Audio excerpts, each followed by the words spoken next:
If you got something you want to hide, or you just want to be a baller, like this is it. Silk Guardian is an anti-forensic LKM kill switch that waits for a change on your USB ports and then wipes your RAM and turns off your computer. Very much inspired by USB Kill. I made this project because I feel that it could be implemented better than it already is. So you make it, you build it. 3 reasons why this project exists, in case the popo or other thugs come busting in. I like that police are the first threat. You know, this guy must be a U.S. citizen.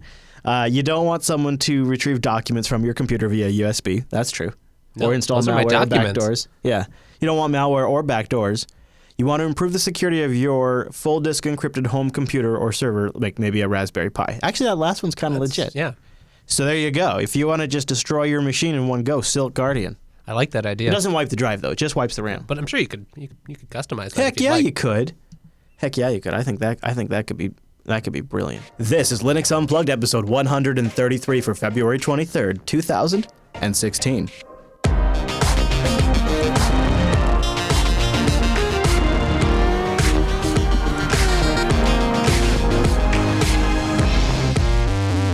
Welcome to Linux Unplugged, your weekly Linux talk show that might just be swimming in laptops. My name is Chris. My name is Wes. Hello there, Wes. Guess what? We got a great show Yes, today. we do. I'm really looking forward to today's episode. We're going to have a chance to talk about something that everybody else in the press is talking about. Everybody. But they're getting it all wrong. They're getting it all wrong. We're going to talk about the big quote-unquote Mint hack, the ISO breach that has been getting a lot of attention since Linux Action Show on Sunday. Then later on in the show, I am very excited to share my first hands-on impressions with Entroware's Apollo laptop. Wes, you can attest to this. The first thing I do when I see people is I shove it in their hands and I say, yes, that's right. You didn't even have your bag set down yet.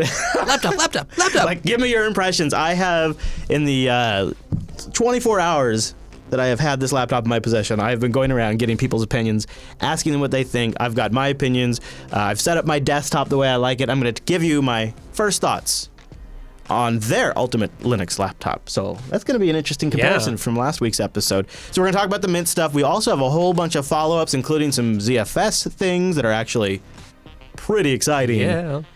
A little bit of bumpy news for Ubuntu Touch's new fancy phone, and many other good things, including some fun news from the community. So why don't we start there? So let's bring in that community. Time-appropriate greetings. Virtual log. Hello. What's up, guys? Hello! Okay, so we have a pretty good showing today, and I know some of you are already drinking your beers in there. I want to welcome Graham, because he made me think of this. He reminded me. Graham from Linux Voice and from a Kickstarter project we're about to cover. Graham, welcome to Linux Unplugged. Thank you very much. Thanks for having me here. So tell me about the beer you're drinking on the show today. It's a local beer. It's from Bath. I'm in Wiltshire in the UK, and it used to be called Barnstormer until they were sued by a company in the US who made a cider even with the beer with the same name. So it's now called Barnsey. Barnsey, huh? Yeah, I still call it Barnstormer in the pub. You know, that is funny. That's pretty appropriate, because Wes and I are also drinking a local beer from Washington State, where we're based out of, called Whistling Pig. It's a Hefeweizen. So yeah, I like it. Ours has got a 4.4 or 5.4% alcohol by volume. And they've avoided litigation, I guess, with that name. Yeah, right, Yeah, exactly. They have, and it says the Northwest Original German-Style Craft Beer. It's kind of a confused name, I think. Yeah, that's what it says there. But the Northwest Original. Since 1992, folks. That's like saying you haven't heard Shakespeare until you've heard it in the original Klingon. Yeah, right. That's kind of like what that statement is. But it's not a bad beer. It took Washington to reinvent the traditional German style. Yeah. Exactly. Okay. Well, Graham, let's get started with something kind of exciting that you guys have going on, because it's really, we should give it some attention right away. It's only got a few days left, and it's getting close to the finish line. It's Beep Beep Yarr. What is this? So so we make a magazine. We actually crowdfunded a Linux magazine. Over the last couple of years that we've been doing this, we really wanted to try and experiment with other things that we can, because we kind of do this on our own. And one of the things we always wanted to do was write books for children. I've got kids. A couple of us have got kids. And I know this has become a bit of a thing now, but we still don't think that anybody's really made computing fun and programming fun. And so we've trying to kickstart a project to make a book that hopefully makes programming fun. The book is actually story driven. It's got pirates and robots in it. And we hope to inadvertently, secretly kind of insert bits of programming lore in there without the kids actually having to do any programming in the book itself. A little brainwashing is never a bad thing. In fact, I really love the video. I'm going to play just a minute of it because I believe it's your daughter here. It's super cute. And I think the best person to introduce this idea is my 8-year-old daughter, Eden. This is Grace and this is Alan. Grace and Alan are just like my best friends. They love to learn, they like to push themselves and do cool things, and they aren't afraid to try anything new. This is really cool. And I also, I remember I was pretty lucky. When I was young-ish, I had a book called How Computers Work, and I don't know if you ever saw these, but it was these really well-illustrated books that helped you break it down visually. And just having something that was sort of approachable, that when I did have a little bit of curiosity, helped me kind of take it further. Fingertips, too. Mm-hmm. Well, that's it. I had those books with the source code in. Do you remember they were like in the 80s, and you spent the whole summer typing in some basic. Yeah, that's where else were you going to get it from? Of course. Was that Input magazine by any chance? I had Acorn User had them as like barcodes you could scan in with a barcode reader. Yeah, that's pretty cool. Well, so we got just a few days left, 5 days left on the Kickstarter. Looking for a pledge of total of 28,684 U.S. greenbacks, and currently at 16,903 U.S. So if you guys want to check it out, go look for Beep Beep Yarr. We'll have a link in the show notes too. Graham, anything else we should know about the effort here? So is this going to run kind of in alongside the same production team as Linux Voice, and sort of, or something that's sort of like a sub project? How's it exactly sort of situated? Well, part of the money that we're all really so busy making the magazine, part of the money from the Kickstarting campaign would actually go to help us commission out more stuff for the magazine to give us some time to do the book. We're also going to do an interactive part to it, so that at the end of each chapter, you can actually, with your child, if you want to, go online and type in bits of code and kind of experiment with the characters in the book to kind of augment the story in that way. But yeah, the idea is, the thing is that print publishing of magazines, it's a pretty static business, and in a way, we're trying to safeguard and kind of looking to broaden our horizons a little bit as well. So we thought we'd give it a go. Well, best of luck to you. And like you say at the bottom, it's not necessarily just for kids. No. No, secretly, it's my fantasy, pirates and robots. Yeah, it's a good one. And with a little bit of software ideology in there. I think it's pretty good. Well, best of luck, and hopefully you guys go check it out at the Kickstarter. Thanks. So, Graham, you're absolutely welcome to stick around and chat with us during the rest of the show. I had something I wanted to talk about. I saw Wimpy on Google Plus saying there's a mutiny afoot for Ubuntu 16.04, and it's Wimpy now makes news apparently when he posts on Google Plus, because pretty soon news outlets picked it up and covered Mutiny, the new Unity-style desktop layout for Ubuntu 16.04. And then I very quickly noticed Wimpy take to G Plus trying to make sure everybody understood it wasn't going to be mandatory. It was just an option. So what is Mutiny, Wimpy? It's another user interface layout for Ubuntu Mate. So those of you that have been following the project may already know that you can one click to augment the user interface to look like Windows or Mac OS X, and now we've added a look and feel that is a poor facsimile of Unity. It's a functional facsimile. Yeah, it does work. Yeah, looks pretty good. So it has the global menu, and you have the dock down the side, and it kind of looks and works like Unity, but really it's there to sort of showcase some of the new components that have been introduced into Ubuntu Mate, which are there for anyone to use in their panels to create a user interface that suits them.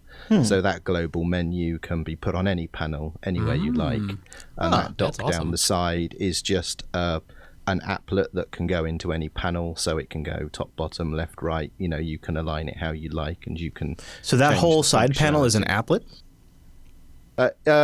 the panel is a panel, and then the top Right, sort of the icons are a that big you're applet? looking at there. Yeah. That's all in an applet, and that's Okay. the Mate dock applet made by Robin Thompson. He started that about 6-9 months ago. And I've been talking with him, and I'm actually really pleased. He's actually developing within the Ubuntu Mate team now. So whilst we're talking, I can see a Telegram group going with the Ubuntu Mate developers, and they're feverishly working on new stuff. So yeah, it's worked really well, and I like the backdrop as well. That's Yes, a new I like that a lot too. contributed backdrop from one of the Google Plus community members. Ghost67, and he's got a good YouTube channel as well with distro reviews and insights.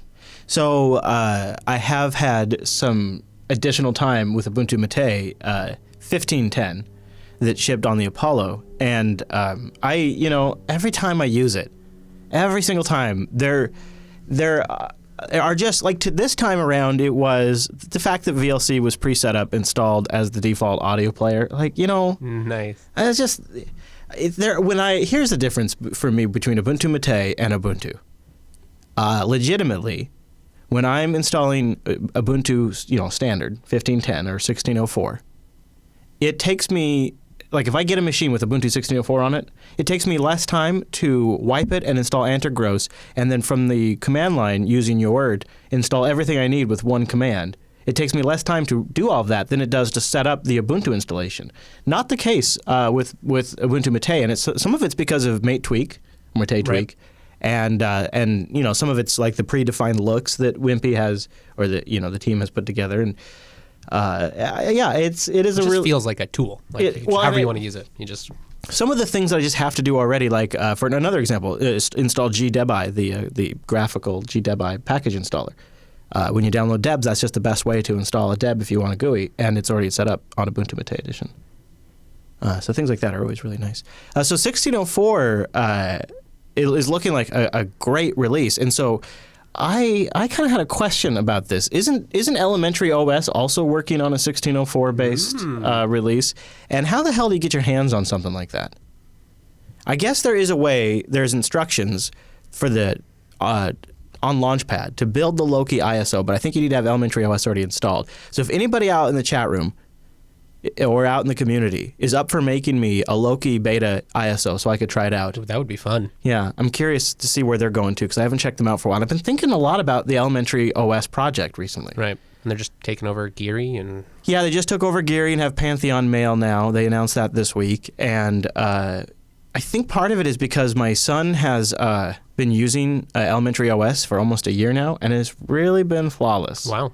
And I just sat down and used his computer to set up some Minecraft mod manager. I can't even remember what it's called now. And it's just a clean, simple experience. I think I don't know. I feel like maybe it's worth another look. I've been following that Element 1604 hotness. Yeah, so if somebody out there want to make me an ISO, because if they have Elementary OS installed and follow the instructions, I'd be curious, because I don't have Elementary OS installed. Speaking of some of our favorite distros, just a real quick shout out to Antergross, and what do you say, Wes? Antergross? Yeah, let's go with Antigross. Guess what, Wes? ZFS support out of the box in the new Whoa. Cinchi installer. They've redone their installer, a whole bunch of new stuff. They're moving this over to stable. Wow, look at all those downloads. Woo, 52,384 downloads for Cinchi 0.12. It's interesting how they're almost focusing more on the installer than they are the distro itself. Cinchi 0.14 development, 148 days of development, 510 commits, 46 bugs squashed. Look at the new installer there. Wow. We'll have to give it a try. 0.16 is looking real smooth, and one of the new features is built-in ZFS support. You can install now with ZFS support. Go ahead. Antergos is basically 90% the Cinchi installer anyway. Yeah, So it's good that they're focusing. Yeah, it really is. That's why I think it's actually kind of smart that they do this, because otherwise it's essentially Arch. Yeah, so I don't know. I think that's pretty neat. So they obviously moved after Ubuntu made the news, but they must have been working on this already. Yeah, right. I would think so, at least. Yeah, so this is cool. I think you're gonna have it in 1604, which I guess would mean that Ubuntu Mate 1604 is gonna have ZFS support too. Wimpy, Right. is that gonna be available to me in any way if I do an installation What, ZFS on Yeah. Ubuntu Mate? on the 1604 version? Yeah, in just the same way it will be available on any Ubuntu flavor. All of the ZFS stuff is going to be in the official archives. But that's not in the installer, though, right? I don't think it's going to be in Ubiquity, no. At least I've seen no evidence of that so far. Yeah, that's what I thought. And we're in feature freeze now, so unless they do a feature freeze exception, I don't know. But I imagine it...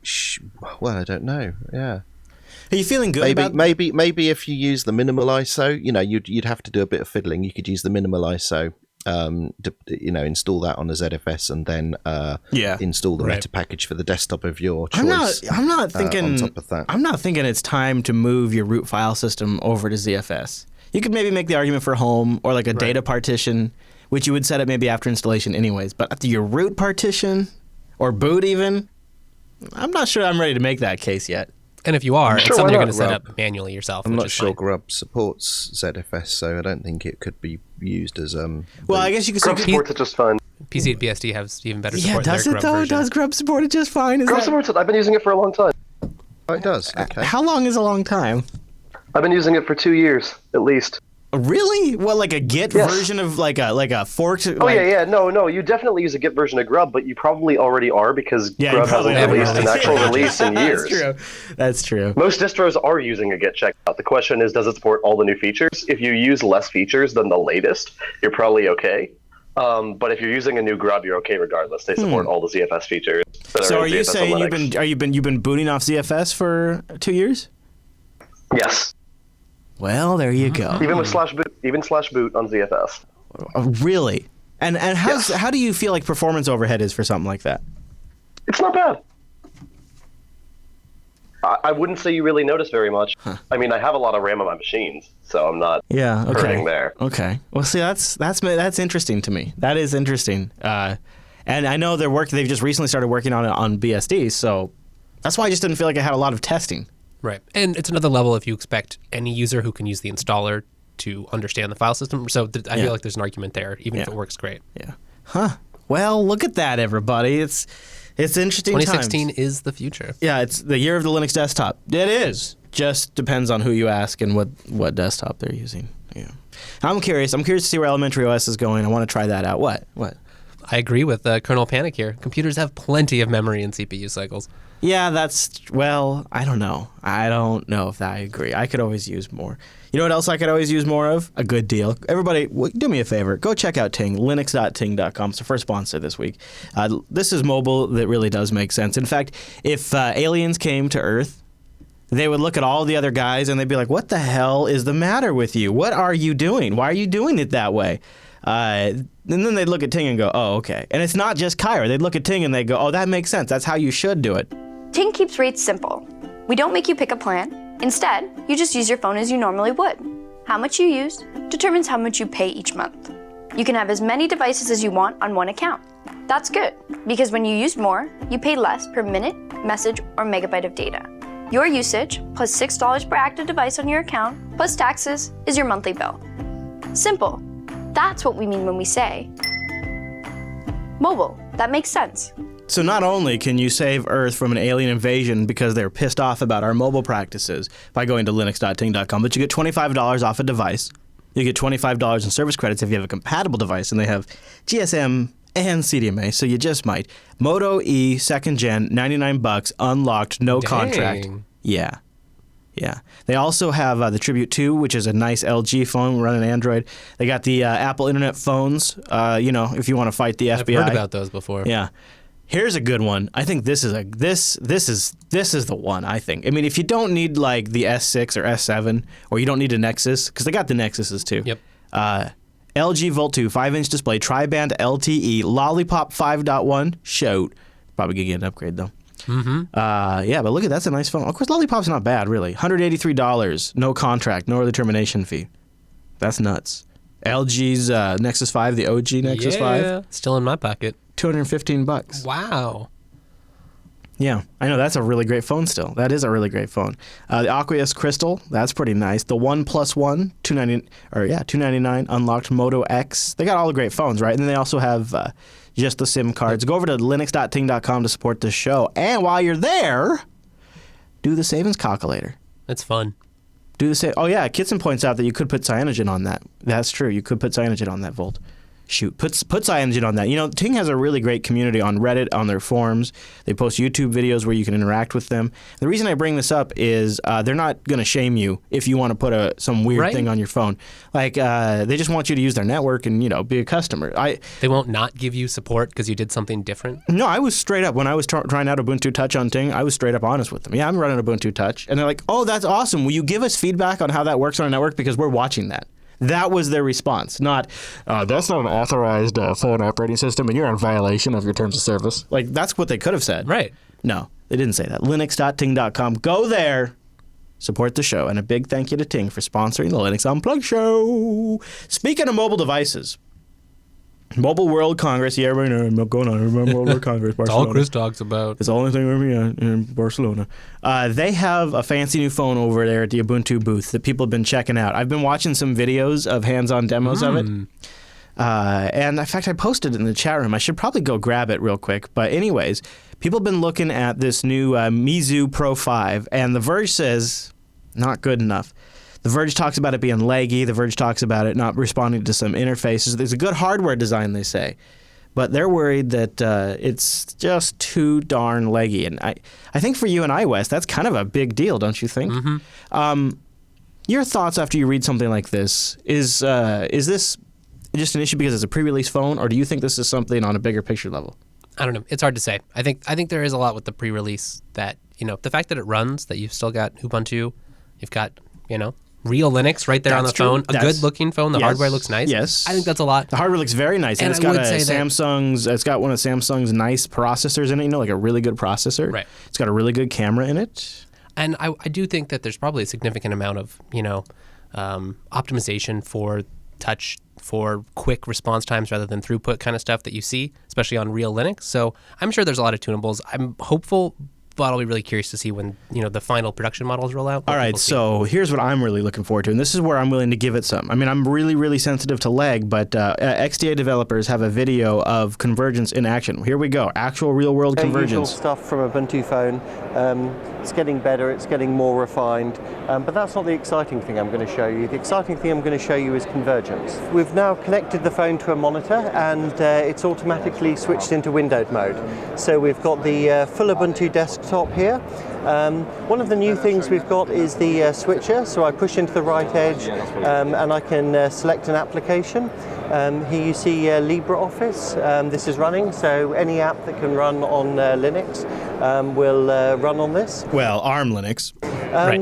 Another nice feature we have is when you switch from phone onto the desktop, 100% of state is preserved. So if you are halfway through filling out So that's kind of nice, right? That's really nice. I want that right now. That sort of changes my opinion on it a little bit. I know anybody in the chat room have any thoughts on Ubuntu Touch or is actually using it right now. I'd love to hear from somebody who's been actively using it. I know, Wimpy, weren't you trying it for a bit?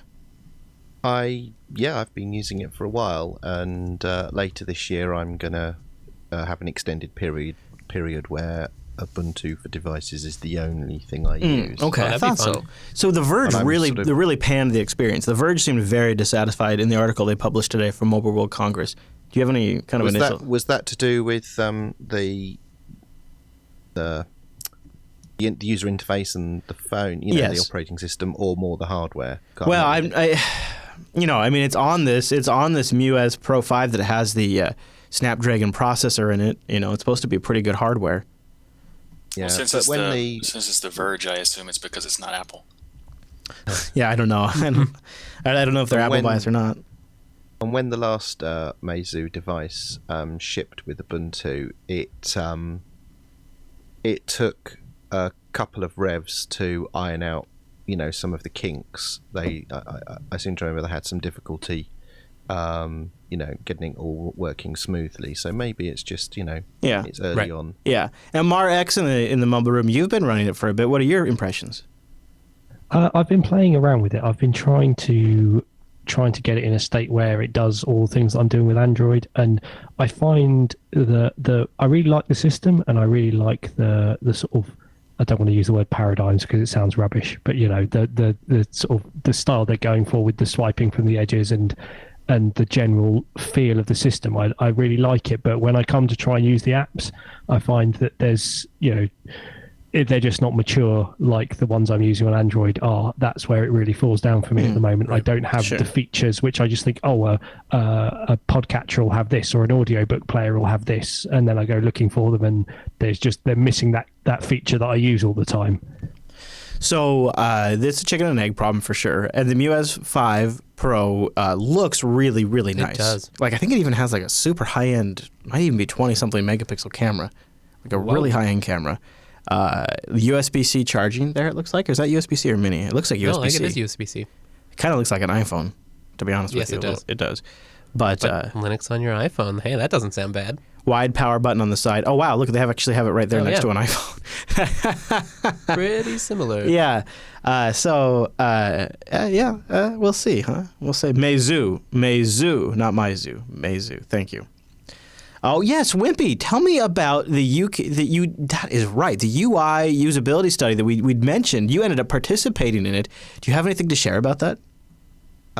Well, yes, I was actually the first person to participate in that usability study. Wow. That was a week and a half ago, I think I was there.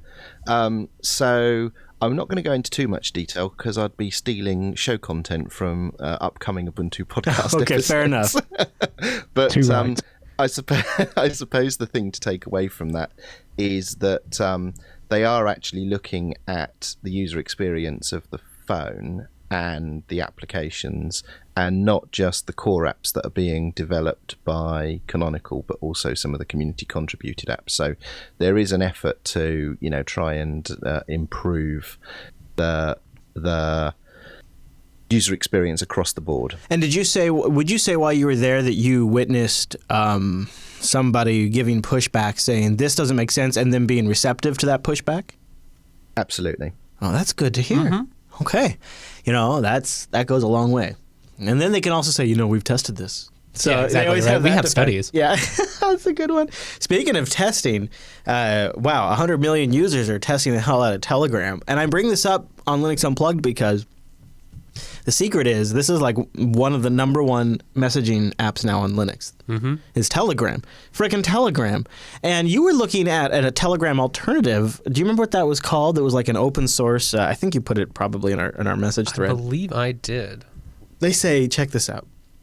Telegram now has 100 million monthly active users, 350,000 users sign up each freaking day, and they're delivering 15 billion messages daily. 15 billion. That is really nuts. And it really has undoubtedly become one of the largest Linux messaging programs. Did you find it there, Wes? Just about to, waiting for Slack. Oh, geez. That's what you get for not using Mattermost, Wes. I know. After that big... That low latency, maybe on some sort of server that do you think it would be faster? Is that a thing? Because, I could always use faster. That is something I could take. So anyways, Wes had found a project that looks like it may have some relation to... Actor.im. Actor? Yes. Okay, actor.im. And it looks like what, Wes? This has some relation to the Telegram folks? Yeah, I believe it's being worked on at least by some people formerly associated with the Telegram project. It's free, secure photo and voice messages. It's all under an Apache 2 license. And they're talking about it. I believe so. I have not verified that myself. And they're talking about integrating Signals protocol, which I know a lot of people have spoken good things about that. It looks just like Telegram. It really does. Huh, that's interesting. So if it has the same performance and maybe a better or more open backend, that would be interesting. Because one of my favorite things about Telegram is it really just works. The question is what encryption are they using? Daredevil, you know a quick trick to see how many users are actively on Telegram at any given time? What's that? I don't hear you. I do not hear you. Sorry, yes. Oh, there you go. Yeah, yes. No problem. The trick is they use, at least on Android phones, they use the accounts, and when you're going to your contacts app and you're going to export your contacts, it shows Telegram as an option. Even though it will not export them, it will show the number of actual users registered in Telegram. Yeah. Interesting. Good catch. I also, by the way, just one more thing before we get off the Telegram topic. I gave a quick mention during last that I was impressed that the Linux Mint project was communicating via there's a group I subscribe to on Telegram with security alert notifications. And I thought maybe I'd share that with the rest of you since I'd gotten some questions about, hey, what group did you subscribe to get those alerts? So let's see. It's if you go to telegram.me/itsecalert, this subscribes you to a Telegram group that is essentially a read-only group of, IT security alerts. Wow. So like when Linux Mint got hacked, this was one of the first places. And since then, there's been like 18 other projects that have been hacked, and there's been a notification that's been posted on this Telegram group. And so it's kind of a neat thing. I'll put a link in the chat room. And so this was one of the ways I found out about Linux Mint being hacked over the weekend was by this group. Again, that's telegram.me/itsecalert.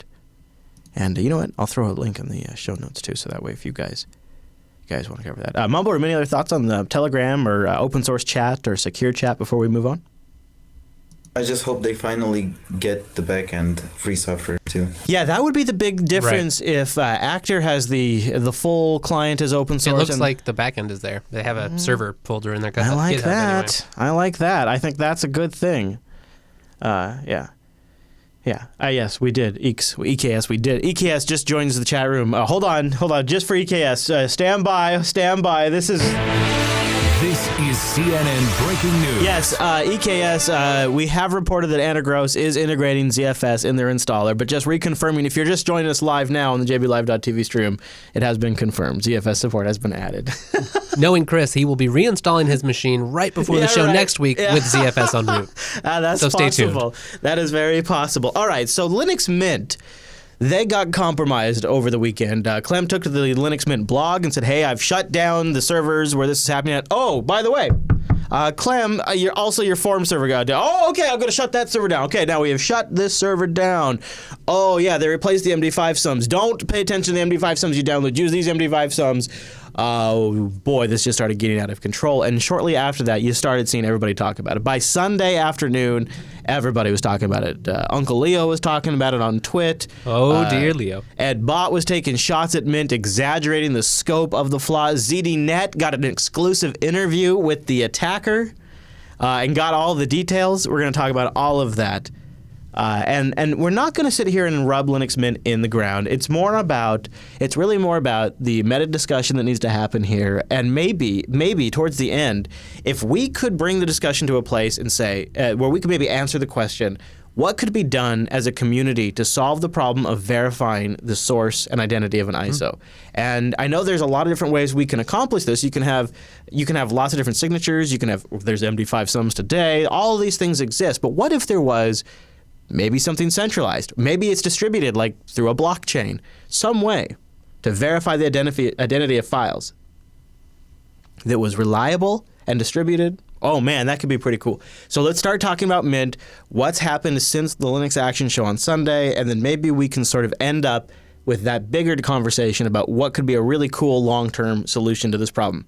And maybe you'd host that solution to this problem, that long-term solution. I know where I would. A DigitalOcean Droplet West. Come on, don't fool around. Use the promo code DO Unplugged and get a $10 credit over at DigitalOcean.com. It's a simple cloud hosting provider dedicated to offering the most intuitive and easy way for you to get a super badass Linux rig in no time. They have all Linux machines running on KVM virtualizer with SSDs for the disk I/O. You can get started in less than 55 seconds and pricing plans start.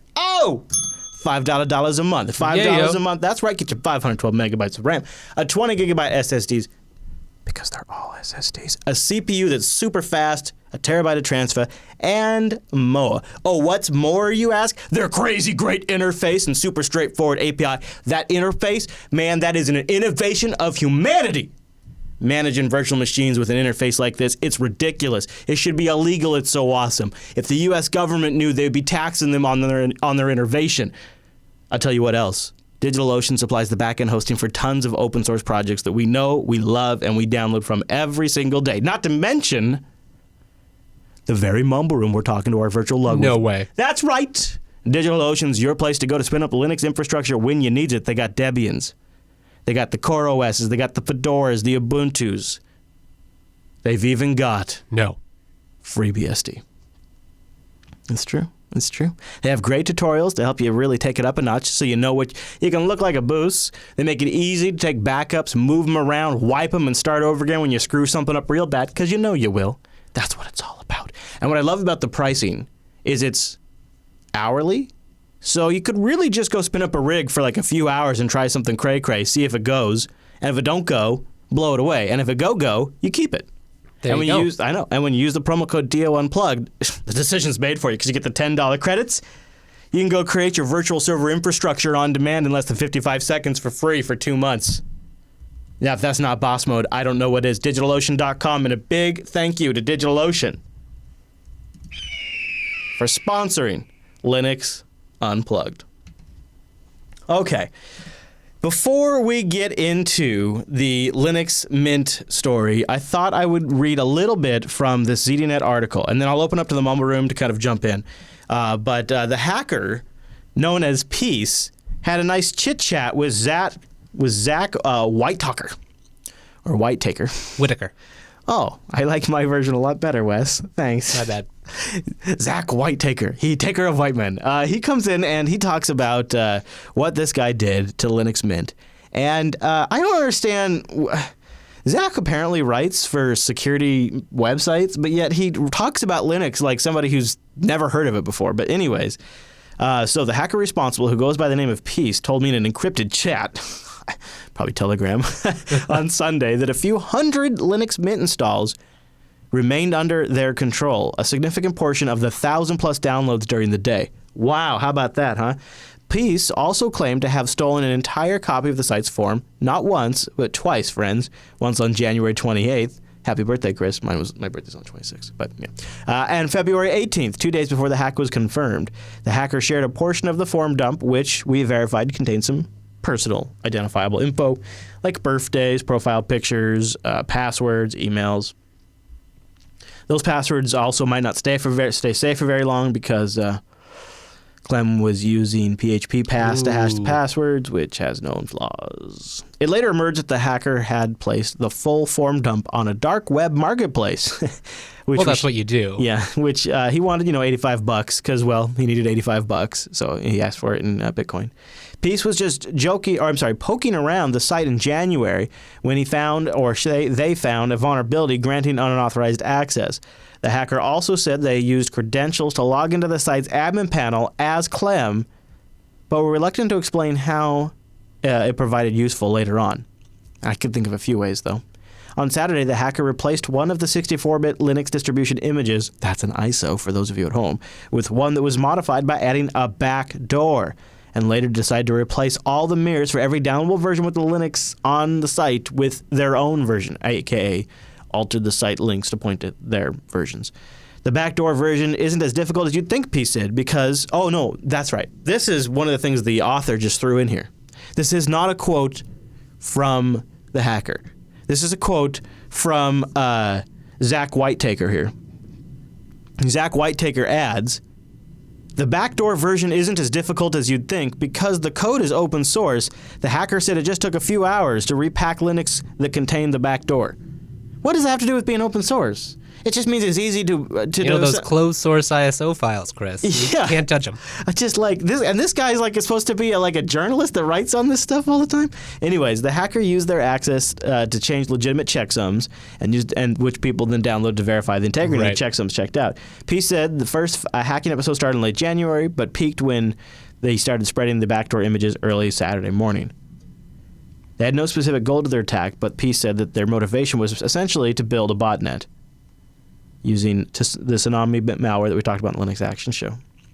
For now, the hacker's motive was just having access in general, but they did not rule out using the botnet to carry out data mining or many other nefarious means. In the meantime, the hacker's botnet is still up and running, but the number of infected machines has dropped significantly since the news broke on Saturday. Peace confirmed. Clem decided not to respond for comment to the article. Okay, Daredevil, so you think it's not a big deal at all? Not a big deal at all. Tell me why. So, I will say not a big deal at all, because if kernel.org was able to be our target and exists in a much simpler, less feature-oriented website, I guess it's okay to understand that a project like Linux Mint could be infected. Actually, any project has that same issue in the sense of there is a likelihood of having, being a target. So this is number one. Or two, most people that use the Linux Mint already have it installed. They're probably upgrading their packages, which also means that if you already have it installed and your distro properly rolls, which is usually something that Linux Mint tends to do somewhat decently, people are not downloading as often. So it will be also less of a thing. So they say thousands of people download the ISO. They say a few hundred are still running the botnet. Yeah, a few hundred are still running the botnet of thousands that downloaded. Like, how many times have you downloaded because you couldn't find that CD just out of laziness? I've downloaded it, all the time. Yeah, totally. Out of laziness, you couldn't find that CD or that USB stick or that ISO. So you did that. Yeah, that's not really that critical. I wouldn't call it critical for the amount of users Linux Mint has. So, Swift, you also think this has sort of been blown out of proportion. It's not really good to go after Linux Mint. Yes, it's bad for the community in general. I mean, we need to really look at this as being an opportunity, yes, to make improvements, but overall, it's going to be beneficial for the whole community. They're going to see areas where there are weaknesses and then patch those things and just do better and better over time. But trolling different channels about Linux and saying Linux Mint sucks, that's not going to help anything, and it makes me question a person's, really intentions when somebody asks. Well, I got to tell you guys, I've definitely noticed the dogs are out. Yep. And what's really kind of impressive about it is the dogs are out inside the Linux community, and they're going after Linux Mint and Clem. Most of it seems to be a bunch of cranky package maintainers who are from Debian, who've had package namespace issues and things like that. But there are a lot of people that are very upset, pointing out a multitude of issues. Rotten Corpse, what do you think? I mean, do you think this part of the reason why this is getting as much attention is because there are outstanding issues with Linux Mint that people still argue, well, this is just another example of the overall problem? Yeah, there's, like as you mentioned, the package manager issues. I mean, the namespace is a problem. The priority control is a problem. The fact that they... You mean for the kernel updates? The kernel updates, but they have priority controls over their own packages. So if they have a package that is in is in their repo and is updated in Ubuntu, and Linux Mint doesn't change that and doesn't recognize that the thing has been updated, you're not going to get that update. And that has nothing to do with whether you have the same packages or not. It's just they have a priority that is much higher than anything else. So even if you install a PPA, sometimes the Mint priority just overtakes it and you cannot get it installed unless you manually force it. So there's weird little bugs like that Mint has done that are legitimate problems, but this overhyped thing about it being insecure is just pretty much garbage. Well, okay, so Wes, you have a laptop. Here's your work laptop. You run Mint on it. It's sort of a standard practice, Cinnamon Edition, as a matter of fact. True. And you watch this stuff. Let's talk. Here's a couple of things off the top of my head that Mint kind of gets tossed around for not really addressing. Some say they inappropriately just pull from the Ubuntu repos and sort of ride on top of that their bandwidth, their infrastructure, etc. Right. They distribute, now of course they make ISOs available that don't have this stuff, but they distribute ISOs with codecs and Flash pre-installed, which many distributions, see Fedora and others, say you can't actually do. There seems to be no regard for that, although an attempt is made to make an ISO available without them. But it exists nonetheless. There's also the matter of sort of avoiding kernel updates as a matter of actual desktop policy. Then there's the whole create your own X apps, et cetera, et cetera. When you look at all of this in whole, are we seeing something here that is perhaps indicative of some things that are just not properly being taken care of? And when you look at it as a Linux Mint user, are you worried that their eye is off the ball on a few of these things? They could have somebody come after them for legal issues when it comes to the codecs. They've obviously got infrastructure problems when it comes to the security. Why weren't the MD5 sums properly signed? Why weren't they properly signed? That's an easy thing to do that anybody that has a moderately large distribution would probably want to have done. They didn't even bother doing it, right? Why were these things missed? And as a user, does that bother you? I think it shows a lot of the I'm not going to call them growing pains, but just Linux Mint has gained a lot in popularity since its early days, like 13 or whenever, right? And it really is, it gets compared a lot to Fedora or Ubuntu. These are both distributions with companies behind them. Linux Mint is, a volunteer team, And not only are they focusing on, building an operating system, but building a whole skin for an operating system, as well as these new X apps and all of that. But they have to run all the infrastructure. And I think it's showing that you don't, it takes a lot to do that. And especially if your passion is, I'm working on, Cinnamon, a whole DE that they're building here. You probably don't have many cycles left to spare running a first-rate infrastructure. But I view it as I don't know if I mostly agree. It feels like it is a bit of a growing thing. But at the same time, it feels like it's also just a lack of priority. Yeah. I guess before I go too far, I think one of the things that's maybe not serving Linux Mint at this point is Clem has traditionally been anti-media, anti-interview. Very closed off. Doesn't do them as sort of a matter of policy for him personally.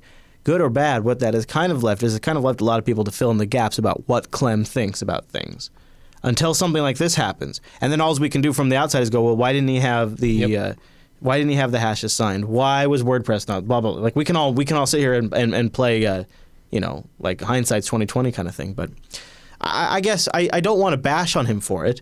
But I do look at it and I go, this may be indicative of larger problems. I think it is indicative of larger problems, and I think if Mint's gonna keep growing, these are problems they're gonna get. You have to really reflect on how you build what you're doing. You're gonna be this scale. Exactly. That's the problem. Is that, well, guess what? Now we're here, we're at this scale, and these problems are all. And it's those kind of things like Linux is great for letting you set up, right? Like he could build this website on a couple of servers that runs and distributes for his distribution. But once you're a popular Linux distribution, you get a lot more attention than you do if you're just, one of the ones in the weeds, and you start needing to dicks like secure. This Peace guy go after you that normally wouldn't. Kitten, I want you to jump in and share your thoughts on this so far.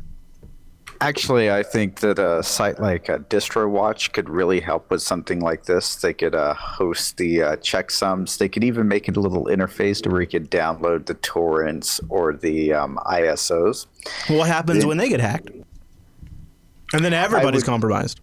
I would hope that they would have better security. I would hope that about Linux Mint, though. Have you seen that website? I mean, this is probably a good question. Because I don't think this is something unique to Mint. Anybody could run into this issue. I would have if I'd started my own distro. Right.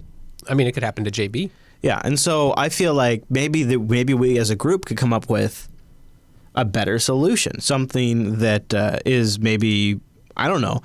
So I'm going to start with Michael Lee. Michael Lee, he wrote a blog post, and a couple of things jumped out at me. He said, it's also important to note that comparing the checksums of the file you downloaded with ones you see on a website you download isn't secure either. And this is always like, oh, check the checksum, right. Check the checksum.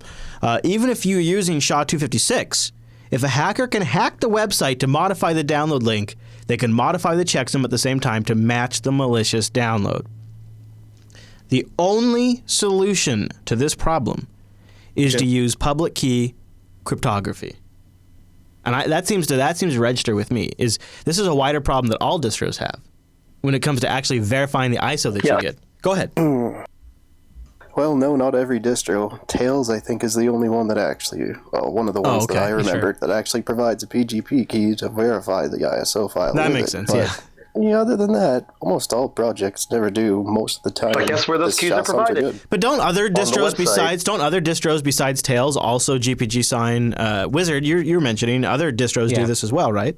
Yeah. So the thing is, almost every distro I can think of off the top of my head that most people flock to is one that everyone uses the GPG key to sign their final ISO release. I mean, it's built by the main build server, and then it's pushed out, it's tested, and then they sign it and say, okay, put it up there with the GPG key so that the mirrors will go and will only copy that specific file with the GPG key that we've signed. And they know that GPG key. Right. And it would have been a huge thing if the mirrors had come back when this all happened to Mint and said, hey, your GPG key just changed. Is there a reason, why? Right. It would have saved them so much trouble. It would have probably been alerted them immediately.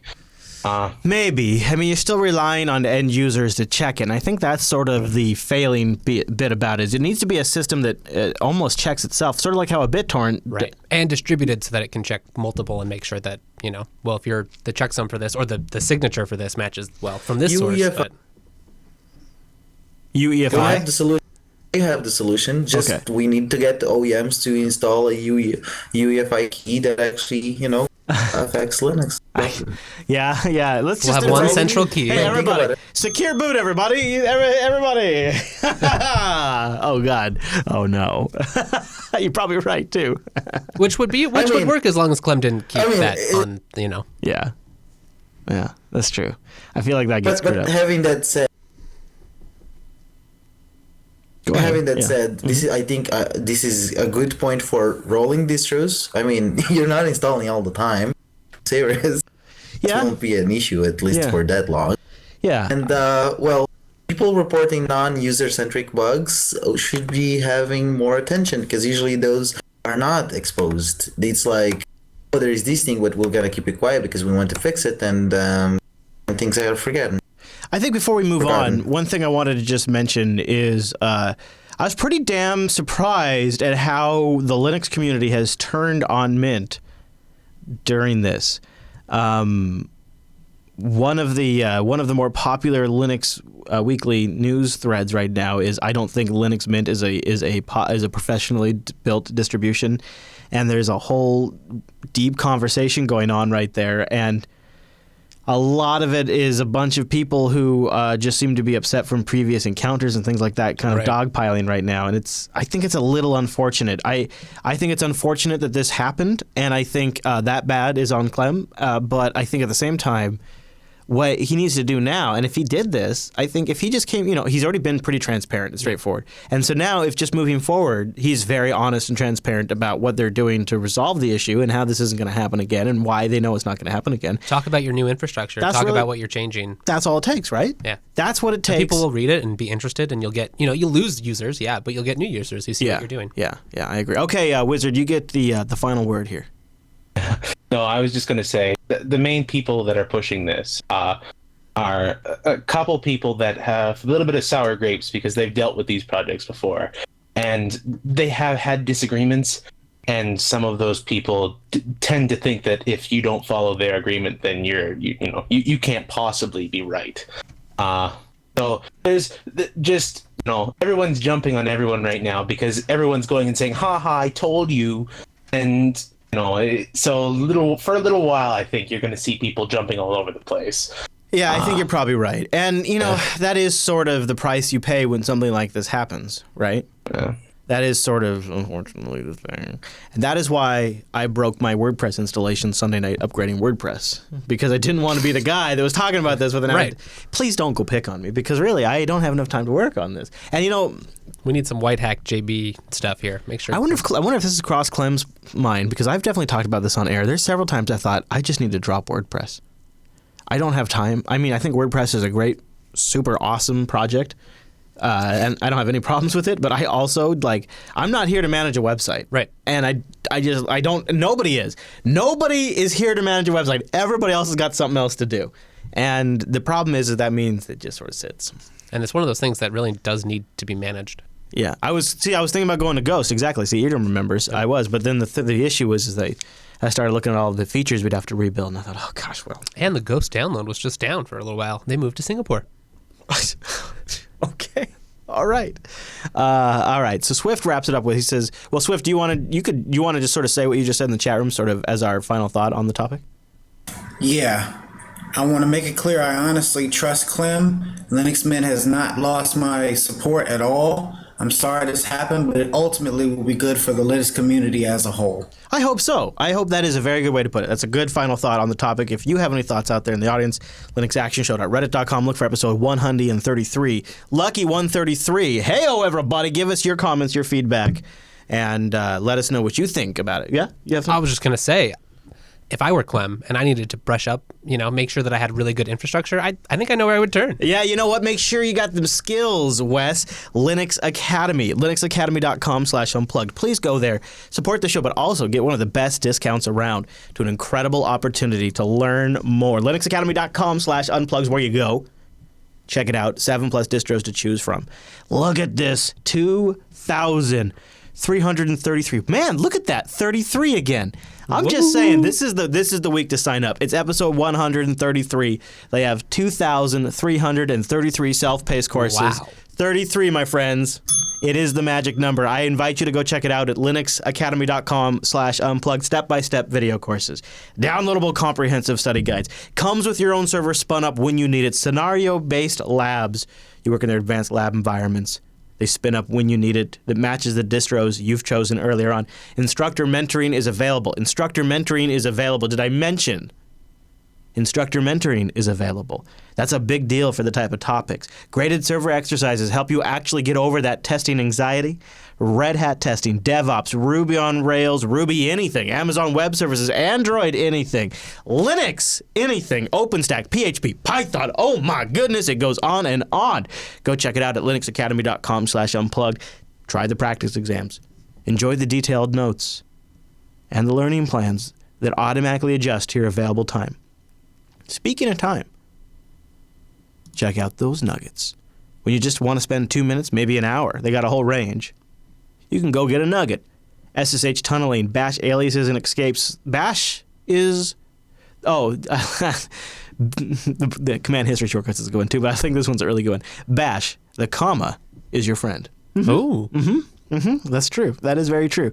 Administration with tilde, and of course they've been posting their live events there as well. Always new things coming out as part of your Linux Academy membership. linuxacademy.com/unplugged, and a big thank you to Linux Academy for sponsoring the Unplugged program. Been waiting all episode for this. So, as you may have been aware, Wes, last week, after 445 days of waiting, I had a chance to try out the Purism Librem 15. Ultimate Linux laptop. And I don't know if, you know what, to get the timing right on this, we're going to go to the horse's mouth directly here just for a moment. But my recollection goes down like this. In the time since I backed the Purism, a company I'd never heard of called Entroware has come around and has started shipping laptops, preloaded, by the way, with Ubuntu Mate. And they have a couple of different products out there. We'll talk more about that in a sec. But the one that I want to talk about today is Entroware's Apollo laptop. I think it starts at base price around 700 US greenbacks, somewhere around there, depending on the conversion rate. It is a 13-inch laptop, and I have it here in my hands. And they sent me a version of the Apollo, pretty well spec'd, to see how it stacks up to the Librem 15 and others in terms of build quality, performance, and all of that. So I have it here. I have had it for about 24 hours. And before we go any further, I want to introduce Mike from Entroware. Mike, welcome to Linux Unplugged, and tell the folks listening what you do over there at Entroware. What is that title of yours? Hi, I'm the co-founder of Entroware, and we build Linux computers for the UK at the moment, and soon some of Europe. And the Apollo arrived on my doorstep yesterday, and it is a 13-inch laptop, very similar in sort of look to, say, a MacBook Air or really the Apollo 15 only, or I'm sorry, the Librem 15 only 13 inches. Very, very, very good build quality. And so, Mike, I'm just curious, I don't actually think, are you selling these in the US at the moment? No, we're not selling them in the US for a while. The reason why yours has got a US keyboard layout is because we're going to be shipping them to some EU countries because they also use that layout. Oh, I got you. I got you. So a little bit about the Apollo, if you would. Can you give me some background on how this computer came to be and any kind of interesting details about the Apollo? Yeah, we started selling Linux computers about a year and a half ago, maybe two. We got a lot of requests for an Ultrabook, and we just found an ODM in China where we could have them built and shipped over. It is, you make it sound so simple, but what I find to be remarkable about it, and this is something that every single person that I have put this in their hands has said, is it feels really, really sturdy, really well built. And they also, people often tell me it feels a little heavy, which I think adds to the it feels well built. Right. And so I'm curious how... Was it a matter of finding the right builder? Was it what is it that Entroware has been able to accomplish here when it comes to build quality that other vendors sort of in the space maybe haven't gotten to?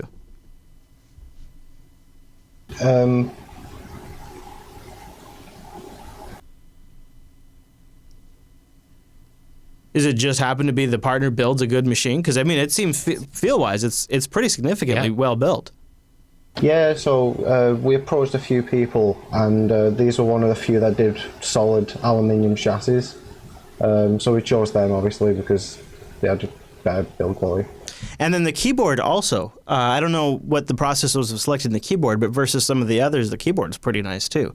And feels good in the hand. The keys are actually translucent, so the backlighting shines through, which is nice. And the fan isn't running crazy loud. The fan actually seems to properly cool the machine, which was a nice surprise when I took it out of the box. Was there any particular tricks you guys had to pull to make this thing work properly with Linux, or was it all pretty easy? Well, at first, the first revision we had, there was a few problems with the fan, but we had them ironed out in the firmware, so that's now gone. Yeah, I would agree. So if there was definitely some problems with the fan, if you ran into the same problems I did. So if I wipe the OS that this came loaded with, will the fan still work fine, or will it stop working normally? No, it'll work exactly the same as what it's doing now. So it's firmware level then. It's totally hardware level. Well, that's awesome. That's so great. I got it. So my first impressions of this are this is one of the most well-built laptops I've ever held. Would you agree with? Oh yeah, I really want one now. Yeah. So it's got two USB 3 ports plus USB-C. It's got an SD card slot reader, full-size HDMI out, and a headphone jack. Entroware was kind enough to include a USB Ethernet adapter in the box, too, because there's no USB Ethernet on this. It's got a 13-inch screen, 1080p resolution on it, 2 hard drives, a 500 gigabyte spinning for the home, and a 120 gigabyte SSD for the root. Yeah, 2 hard drives in a 13-inch laptop, too. Mike, that's a pretty impressive spec. Skylake Intel processor, and it's silent. I haven't heard it sound since I've been here. Yeah, that's a pretty impressive piece of hardware. Are the Apollo cells meeting your expectations? Yeah, they keep growing as we get more publicity on them, because they are really good for the price. Yeah, base $700. Now, the base $700 unit, I think, has like an i3 and 4 gigs of RAM, but you just bring it up from there. That's right. And then, Mike, could you talk a little bit about the choice to work with Ubuntu Mate? What drove that, and how's that going? Well, I was approached by Martin about a year ago, and we just headed back into, and I was a big fan of the project, so it was obviously a good move to start shipping them on machines. Yeah, it feels fast. You know, it's my first experience with it. When you get a machine, you know, with a nice fast Skylake processor and plenty of RAM, and then you throw the Mate desktop on there with the Ubuntu base, it feels really snappy. Just ready to go. Yeah, and the battery life, I don't have numbers yet, but the battery life has been pretty good, and I think part of that is because the desktop environment just isn't really very demanding. So you feel like you get a nice performing computer with a very reasonable modern desktop. Plus, you get someone like Entroware here, where like they're a company, right? So like if you have problems longer term, you know they're going to be around to support them and to fix them. So the number one question, Mike, that everybody in the chat room has is how likely and possible is it for Entroware to eventually start selling in the U.S.? Is that a possibility for you guys, or is that just a lot of trouble? It is a possibility, but we're going to wait for a few more, a larger amount of orders before we start shipping over there. We're going to make sure all of the EU is sorted first. Sure. Yeah, you get it nailed there. That makes a lot of sense. We'll have to work on a JB group order. Yeah, there you go. Yeah, group order. This thing is, boy, I can't wait to just keep trying it over the week. This is going to be my main machine for the week. It seems like a great little getting stuff done laptop. Yeah, I'm really looking forward to putting it through its paces. So far, it sounds like it's silent, and silent is a big deal for me.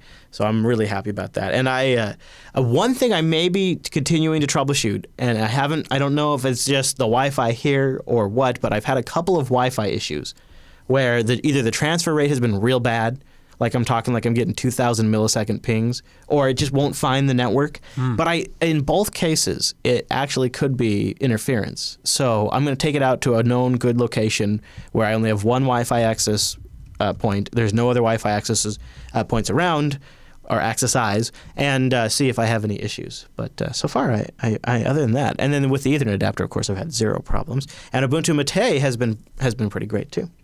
I really like the design. Because it's a little bit smaller than the Librem, it feels a little tighter. There's a notch where you put your finger that kind of is reminiscent of the way the MacBooks do it. Yeah. Which looks nice. It really all comes together. It's got a bottom plate that could be removed with 1, 2, 3, 4, 5, 6, 7, 8, 9, 10, 11, 12 screws. So you remove 12 little Phillips screws, and it looks like the bottom plate would come off. But it seems like such a good laptop. Like you show up at a conference, and it's just a little different, and you've got it running Linux, and it works well. Yeah. That's awesome. I really like it. I'm really, really happy that the keys are actually the letters are translucent, so the backlit key light actually shines through the keys, which is nice. Because otherwise, it's kind of pointless to have the backlighting. Mike, is there anything else you want to add about the Apollo before we move on? No, that's it. Very good, sir. And Wimpy, was there anything you wanted to add? Any There's thoughts? something I'd like to add. Yeah. Yeah. Mike's being far too modest. Mike has internship with a company that you'd be very interested in hearing about, I think. Tell me more. They're Valve partners. Valve? Well, okay, Mike. Now, are you burying the lead here? Hold on. We have ourselves a little Valve story. I got to hear it. Tell me about it. So we're official Valve partners, so we're going to be building a Steam machine and shipping them out in a few months. Ah, very cool. Have you already begun testing? Come on now. Are you a gamer, Mike? Yeah. Cool. We had our prototype at our camp this year for people to use, and got a good reaction. So Mike, I gotta say, I don't know a lot about Entroware. My initial impressions is you guys are very clever. So it struck me just in the name of this device. It's a pretty great device, and you went with the name Apollo, which when I say Apollo, Wes, what's the next thing you think of? Fast. Oh, you do? Well, I don't know. I think 13. I think Apollo 13. Oh, 13. Right. And what is this? A 13-inch. Yeah. It's a 13-inch laptop. It's brilliant. I mean, it shows you a little bit of the. To me, I think it sort of demonstrates a little bit of the thought that goes into it. It's an Apollo 13, but of course the product name is just Apollo because the 13 just sort of comes naturally. It's part of it. And it makes you think, what laptop did Chris get? He got that Apollo, and how big was it? Oh yeah, it was 13 inches, Apollo 13. That's clever. Yeah, and the 15 should be called Creed. No, nothing ever gets called Creed. That has been banned. But yeah, so I think it's pretty good. Kitson, you had something you wanted to add? To go ahead, sir.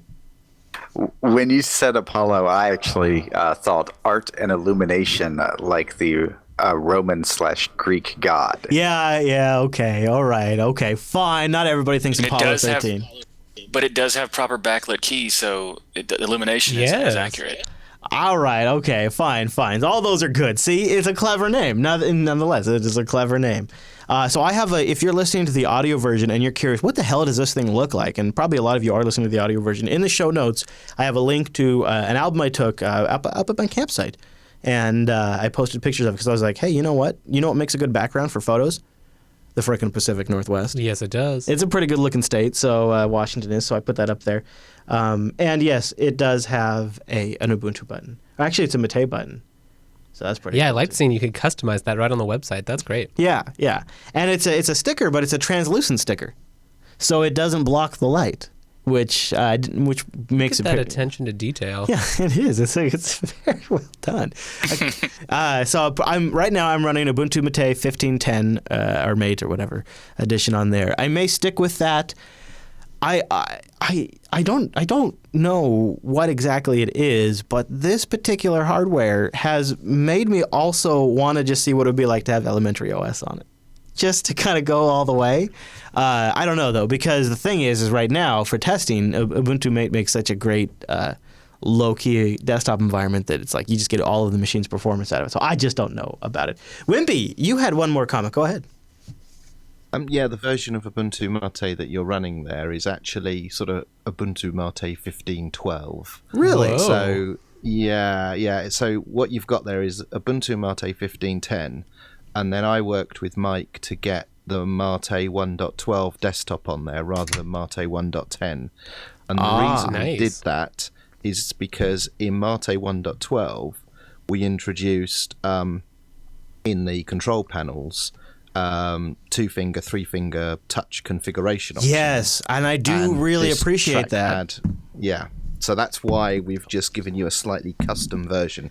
But so if I reloaded the OS, I might not get the trackpad configuration stuff. No, the trackpad works on all OSs. Sure. But Mate didn't have 2 and 3-finger touch options until just recently. That is it's actually exceptionally nice because it's a good sized trackpad, and when you go into the mouse settings in Mate, you can say 2 fingers down is a right click, or in the corner is a right click. I want to scroll by touching the right side of the trackpad. I want to scroll by using 2 fingers. Like, all of that is available for you. Wow. Yeah. Really nice. So that's good to know. Yeah, I think I might stick with it. I really have very little reason to replace it once I have it all set up. It really works super good. But, the only thing I might want to replace it with... Yeah. Sorry. I was going to say, you'll be fine when you go with Antergos as well, because I know Mike runs Arch. Oh, really? Oh, okay. Cool. There. And, I was also thinking all the other thing I might do is I might do the 1604 version of Ubuntu Mate. Yeah. Yeah, and just do that. Because that would likely still have the configuration options, right, for my trackpad? Yeah, that's all built into 1604. Boom. Boom. Done. I loves it. I have not done the distro balance the chat room was asking, so yeah, there they go. But I might by the time LAS comes around. I think if all goes as planned, this will be my review for LAS, and we'll compare it to the 2. I might try to do some performance stuff. Yeah, so you should. If anybody has any questions or even better yet, suggestions of ways to benchmark a system like this that actually produce information that we care about and that is relevant, I would love to know that. linuxactionshow.reddit.com. You could link the benchmarks there or something like that. Okay. So Wimpy, I will absolutely have to have Loki if I want to try it on this machine. Why is that? Yeah. For elementary. Elementary is based on 1404, right, which doesn't have Skylake support. Right. And Loki's based on 1604. Yeah. Okay. All right. Well, you need 1510 or better. See, somebody's got to make me a Loki ISO. Because it looks like if you here's my thinking, right? You put that on here, and then you go to like a mall or somewhere. You say, look at the new MacBook. What do you think? Let's see what they say. It's your inner prankster, Chris. And before we walk away and say, oh, it's a big MacBook ripoff, I want to actually make sure I'm clear. When I look at it, I actually don't get the impression that it's trying to rip off from the MacBook. What I get the impression of is aluminum makes pretty good material for this. Exactly.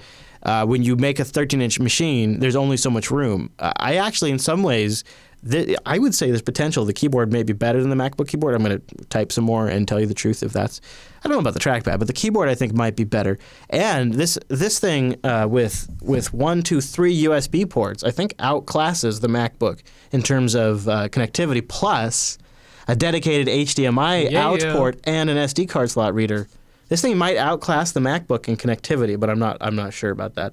And so I don't actually. I think it's selling it short to say, oh, it's copying the MacBook. I think what it is, it's taking design cues from a good design. Exactly. But it also, I think, is its own product, very much its own product, and I like it a lot. That's my first impression. If you want to check out some pictures, go over to the show notes. And if you got ideas on things you want me to do to test it, let me know. So Skylake, it's got Intel graphics. So we'll see what happens. We got two drives in there. Let me know. linuxactionshow.reddit.com. That's also where you can go to submit content for this show or any other show we do. We appreciate that. It helps sort of form what we end up talking about. Wes, is there anything else we want to cover in today's episode of the Unplugged program? I don't think so. It's been a big show today. Oh my gosh, Wes, and I got to be the fool that edits it all together. Oh, man. It's for people who like to mess with computers. I am not looking forward to that, Wes. That is maybe work. It just comes out later this week once Rikai's back. Yeah, right. Yeah, just put it out a few days. Rikai left all the editing for you. Yeah, that's true. Hey, Mr. Producer Q5 got his acceptance letter for Linux Fest Northwest Talk. That's awesome. That is super awesome. And of course, congrats. We're gonna get Wes at Linux Fest Northwest. You know it. We're gonna have people up there. You guys got to be there too. LinuxFestNorthwest.org. Be so cool to have people from the Mumble Room make it too. Yes, oh my please gosh. do. That'd be super nice. All right, check us out on Tuesdays. We do the show live, jupiterbroadcasting.com/calendar, jblive.tv to watch that, linuxactionshow.reddit.com to send us feedback, jupiterbroadcasting.com/contact to send us in some emails. See you back here next Tuesday.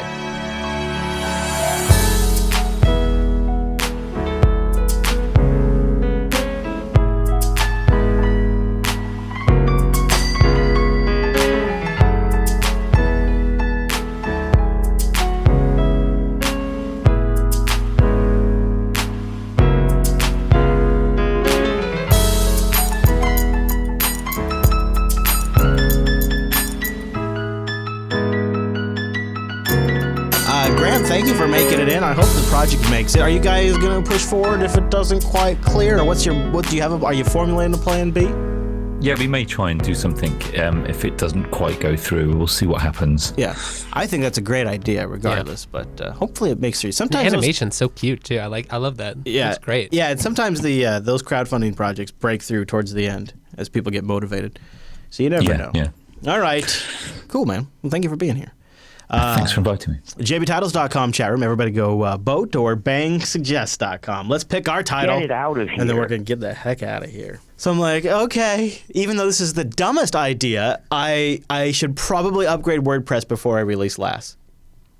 I mean, because otherwise... one more thing to do, man. Well, and it's like, it takes a while to encode, so I've got like an hour here to play with, and I'm like, I could spend this hour upgrading my WordPress installation, and then I don't look like the world's biggest hypocrite, right? And even though in the show I'm like, I suffer from this problem too, I just thought this would be a good idea. A little follow through. Yeah, and so... I don't want JB to get hacked. Pretty solid idea. A couple of things that really bit me in the ass. The compounded... So first of all, I had to struggle through getting Final Cut to work, which was just a disaster, required a ton of maintenance to get Final Cut to perform properly. I got through that. Encoding, that's pretty solid, not a big deal. Although WebM, encoding a 2-hour and 10-minute episode, WebM was literally going in real time.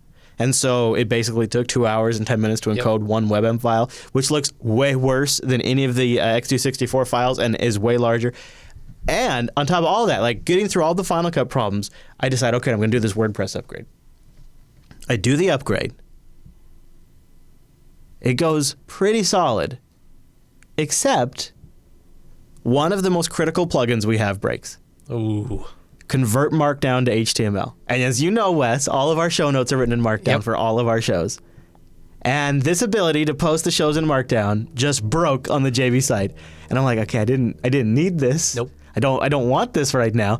And so I start looking into, I'll just go get a new WordPress plugin. Mm-hmm.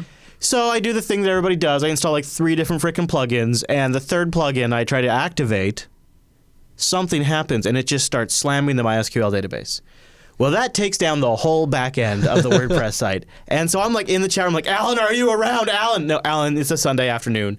He's in Canada. I don't even know what he's doing. He's doing something Canadian, and he's totally AFK. The back end of the JB website is down. The files are finishing encoding as the site goes down. I'm like, what is going on? Of course, the YouTube encoding is chewing away now, and I'm like, come on, I can't get this site up. Eventually, the MySQL server starts responding again. I don't know why. Maybe just some sort of BSD magic. It finished deleting all of your data. Yeah, and so I log back in. Still no Markdown plugins. Turns out in the new WordPress, they want you to use Jetpack, and Jetpack has a Markdown kind of feature that you can use. Okay, well, so to use Jetpack, you have to activate Jetpack. Naturally. So I install the Jetpack plugin, and I go to activate Jetpack. Authentication failure. What? I tried again. Authentication failure, unable to activate. What is going on? I start looking into it. They're like, yeah, if your MySQL server is running real bad and having some performance issues, it causes enough of a delay that the sync doesn't work and you can't activate the plugin. So because whatever's going on with the MySQL server, I can't activate this plugin, which gives me Markdown support, so I can't post the show because now I need Markdown support to support the show. Long story short, I've now been manually converting Markdown to HTML and just posting the damn shows, which is not a big deal, but it means that we have this, your workflow. And we have this mismatch of some stuff in Markdown and some stuff in HTML, and it's just... You no longer have a canonical copy of the show so notes. He's gonna have to go fix that. I love you, Ricky.